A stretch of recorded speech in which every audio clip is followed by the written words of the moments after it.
This is a lovely specimen of coral bark Japanese maple grown for this brilliant red twigs, which makes a distinctive plant for winter interest. And it's a great plant for the south and very sun tolerant. It was planted a little bit high, which is good for a Japanese maple, but this heavy staking can be an issue. And let's talk about the fact that often when you have a plant with a large canopy, you're going to need to stake it for blowing over. There's a few options though. A staked plant, especially when staked this tightly, is not going to be able to move in the wind, and it should be able to move in the wind in order to build up strength. It's a thing called taper, and every time it blows there's a little bit of cambium tear and it'll get stronger and stronger.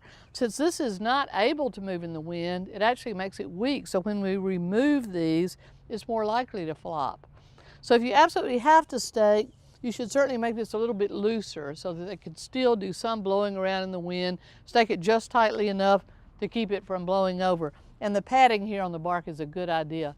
An option would have been to take these stakes and rather than tying the tree to it, if you had simply hammered them through the root ball at 3 different points at angles so that you're actually nailing the root ball into the firm ground below, then the tree is able to move in the wind and build up that strength and taper over time. If you do have to do this, maybe a year, possibly more before you can remove the stakes, and hopefully by then the roots are well integrated into the ground and the maple's ready to be on its own.